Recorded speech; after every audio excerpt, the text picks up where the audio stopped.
जिन लोगों ने गुंडागर्दी किया, पहले उन लोगों के ऊपर आप एफआईआर करते, लेकिन आप उन लोगों के ऊपर एफआईआर नहीं किए हैं, तो लगता है कि शायद कहीं ऊपर से कोई दबाव हो। घटनाओं को देखा था, तो जो देखा है वही हूबहू एफआईआर में दर्ज किया है। शांतिपूर्ण ढंग से जो पुतला दहन में जो छात्र नौजवान कर रहे थे, उसमें जिन गुंडों ने विघ्न डालने के काम किए, बच्चों के साथ दुर्व्यवहार करने के काम किए, और दंडाधिकारी ने वैसे लोगों के ऊपर एफआईआर लॉन्च नहीं किया है। इसलिए हम लोगों ने सीधे उनसे शिकायत भी लेकर के आए उनकी, और उनसे हम लोगों ने आग्रह किया है, आप उन गुंडों के ऊपर एफआईआर दर्ज करिए एक दंडाधिकारी के नाते। आज सब कुछ सोशल मीडिया में भी, वीडियो में सब कुछ उपलब्ध है, कौन वहां क्या गुंडागर्दी कर रहे थे। और उसमें एक तो जो शहबाज आलम ने जो केस किया है, वो खुद ही एक्सेप्ट करते हैं। हम जा करके हम लोगों से ये कह रहे थे, क्यों तुम लोग विरोध कर रहे हो, और वो अपने दोस्त का भी उसमें नाम लिखा हुआ है। तो हम लोगों ने सीओ को कहा है, दंडाधिकारी को कहा है, ये तो स्पष्ट है, उनके एफआईआर में यह स्पष्ट है कि वहां जा करके मारपीट या बदमाशी वहां कर रहे थे, गुंडागर्दी कर रहे थे। ऐसे लोगों के ऊपर दंडाधिकारी को एफआईआर करना चाहिए। उन्होंने हम सब लोगों की बातों को सुना। हम लोगों ने यहाँ तक भी कहा, अगर एफआईआर नहीं करेंगे तो आगे आ करके हम लोग आपके दफ्तर के सामने धरना पर बैठेंगे, चाहे जितने लंबा बैठना होगा बैठेंगे। लेकिन आप एक दंडाधिकारी के नाते आप समान रूप से देखेंगे, जिन लोगों ने गुंडागर्दी किया, पहले उन लोगों के ऊपर आप एफआईआर करते, लेकिन आप उन लोगों के ऊपर एफआईआर नहीं किए हैं, तो लगता है कि शायद कहीं ऊपर से कोई दबाव हो। क्योंकि यहाँ दबाव की स्थिति क्या है, यहाँ तो जानकारी मिल रही है, जहाँ एसपी का दफ्तर है, उसके दफ्तर में भी एसपी का काम मनोज कौशिक करते हैं, ये जानकारी मिल रही है।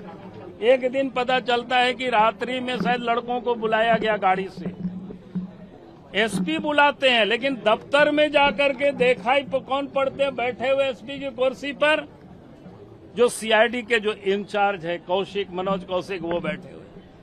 तो इसीलिए ये पदाधिकारी को कानून सम्मत काम करना चाहिए, विधि सम्मत काम करना चाहिए, और इसी बात को लेकर के हम सब लोग नहीं चलेगी, नहीं चलेगी। सरकार की इशारे पे काम करना बंद करो,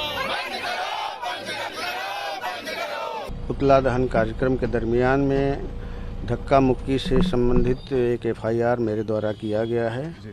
उस संबंध में माननीय नेता प्रतिपक्ष बाबूलाल मरांडी जी को कुछ शंकाएं थी, जिसका हमने सतर्क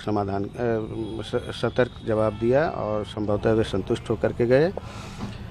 चूँकि मैं वहां प्रत्यक्ष उपस्थित था, घटनाओं को देखा था, तो जो देखा है वही हूबहू एफआईआर में दर्ज किया है। और साथ साथ जिसका नाम मैं जानता था या अपने साथ उपस्थित पुलिस पदाधिकारी के माध्यम से जिनकी पहचान मैंने तत्काल उसी समय कर लिया था, उनका नाम मैंने दिया है। शेष 250 अज्ञात लोगों के विरुद्ध हमने एफआईआर किया है। अब आगे पुलिस अनुसंधान करेगी कि उनमें से कौन और क्या मामला है, उसमें हम नहीं जाएंगे। और आगे इसके अलावा माननीय न्यायालय है जो सभी चीज़ों को देखेगा। टोटल कितने हमारा काम सिर्फ विधि व्यवस्था संधारण के क्रम में अगर कुछ घटनाएं हो तो उसके प्रथम सूचना रिपोर्ट थाने को देना था, जो हमने दिया है। टोटल कितने केसेस हुए थे सर? मेरे द्वारा केवल एक केस हुआ है। कोतवाली थाने में मेरे द्वारा केवल एक केस हुआ है। और सर कहा, बाबूलाल ने कहा कि जेएमएम कार्यकर्ताओं पे नहीं हुए, सिर्फ जो बच्चे हैं उन्हीं पे कार्रवाई नहीं। हम जेएमएम कार्यकर्ता को कैसे पहचान सकते हैं भीड़ में कि कौन जेएमएम कार्यकर्ता है, कौन स्टूडेंट है? हमने किसी की पहचान नहीं की। जो देखा यथा रूप हमने उसको एफआईआर में किया है। इसके अलावा और कुछ अज्ञात बाकी 250 लोग हैं। हाँ, 250 लोग। 250 लोग। बाकी अनुसंधान में जो आएगा। उन्होंने क्या मांग की? उन्होंने केवल यही कहा कि दूसरे पक्ष के विरुद्ध आपने आवेदन नहीं किया है एफआईआर का। हम चूँकि कोई पक्ष नहीं जानते हैं, हम व्यक्ति को जानते थे।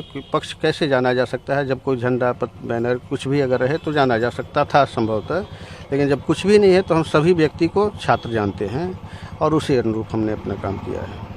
तो आपने आश्वासन दिया कि अगर नाम सामने आएंगे तो मैं तो वो पुलिस अनुसंधान में अगर आएगा तो आएगा। प्रभातखबर.com, विश्वास वही, रफ्तार नहीं।